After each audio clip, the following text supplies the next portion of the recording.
वसुंधरा राजे पहुंची बाली, पुष्पेंद्र सिंह के समर्थन में सभा को किया संबोधित। पूर्व मुख्यमंत्री वसुंधरा राजे ने चुनाव से पहले कांग्रेस द्वारा की गई राहत घोषणाओं को 4 दिन की चांदनी बताते हुआ कहा कि कांग्रेस सरकार के 5 वर्ष राजस्थान लिए काले अध्याय के समान साबित हुए हैं। राजे गुरुवार को बाली में भाजपा प्रत्याशी पुष्पेंद्र सिंह के समर्थन में आयोजित जनसभा को संबोधित कर रही थी।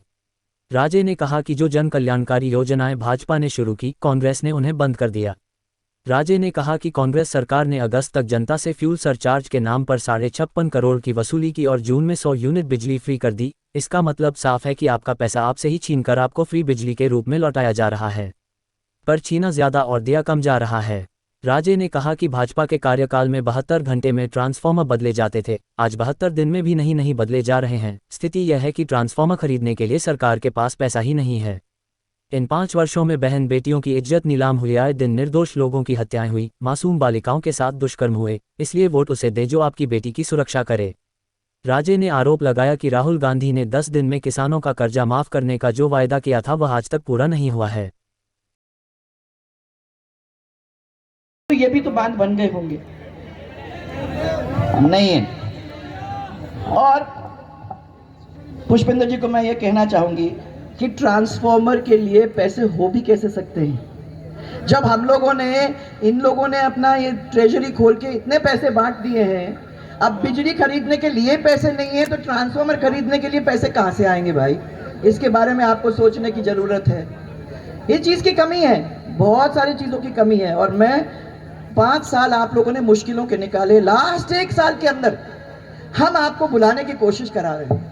ये आपको याद ही नहीं होना चाहिए कि 4 साल के अंदर आप लोगों को क्या मुश्किल देखने को हुआ। आपको ये याद होना चाहिए कि इस 1 साल के अंदर हमने मांगा और उन्होंने छप्पर फाड़ करके दिया। ये याद आपको रखने की जरूरत है। परंतु मैं कह रही हूं कि वो 4 साल भी याद रखना, क्योंकि लास्ट साल के पहले पहले वो 4 साल आते हैं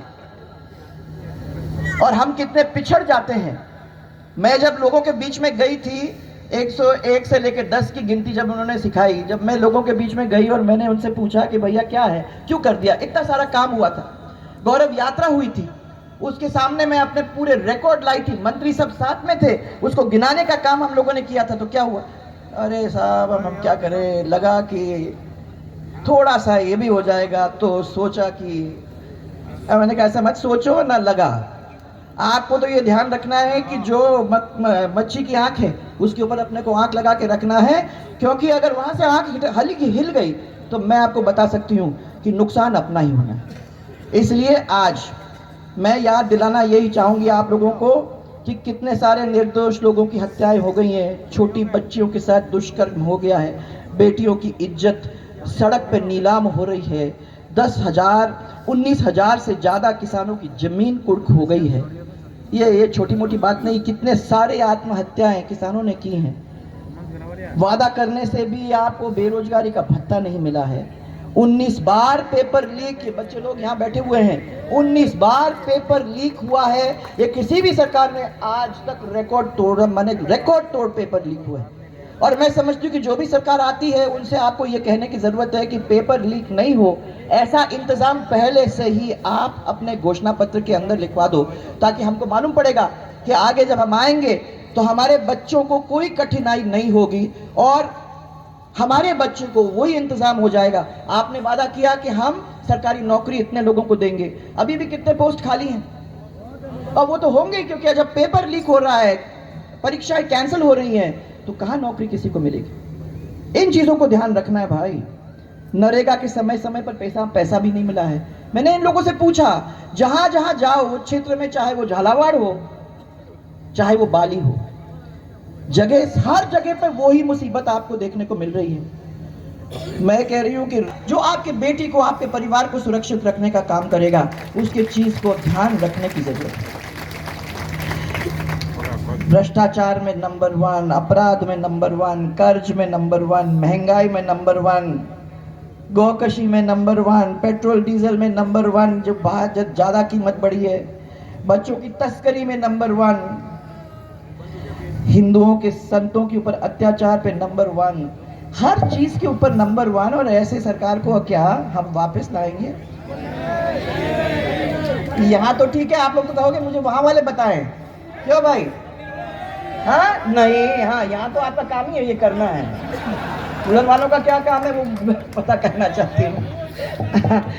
आज झूठे वादे हुए हैं उस पे नंबर 1, और जो ये राहत का नाटक चल रहा है भाइयों उसके अंदर मत आना, ध्यान रखना। ये तो कुछ दिन की चांदनी है, वो ये गई, आपकी 25 तारीख के आ गई, 25 तारीख में ऐसे ठोस लोग आ जाएंगे जो आपके परिवार की, अपने आप को आपका मानकर आपके सेवा के अंदर आपके साथ जुटने का काम करेंगे।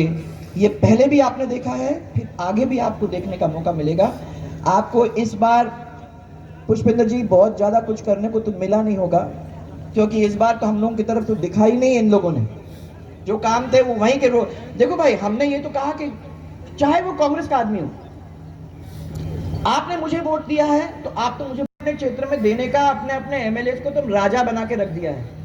उन लोगों ने कोई कमी नहीं रखी, सब समेट समेट के अपने घर ले गए, बच्चों का, घरों का, अपने परिवारों का, किसी का सोचा नहीं। तो मेरा आपको इतना ही कहना है कि उन कुछ चीजों को सब याद रखना है। और आप तो ऐसे लोग हो, आप लोगों को क्या रिमाइंड करूं, परंतु मेरे को इन्होंने यहाँ बुलाया है तो कोई चीज फ्री में नहीं होता, इसलिए मैं बोल भी रही हूँ आप लोगों को। परंतु मुझे मालूम है कि जो मुझे कहना है वो भले ही मैं कहूँ आपको, परंतु आप लोगों तो मन बना के यहाँ बैठे हो और वो ही काम करने वाले हो जिस चीज का हमने अपने दिन में मन सोचा है। इसलिए एक जोरदार नारा मेरे साथ, जय जय राजस्थान।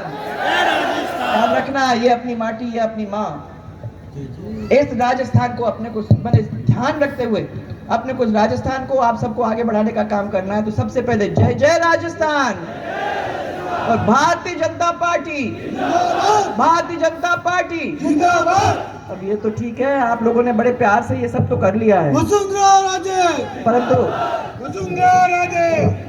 ऐसे खाली हाथ नहीं जाऊंगी। आ जाओ भैया। पुष्पेंद्र सिंह जी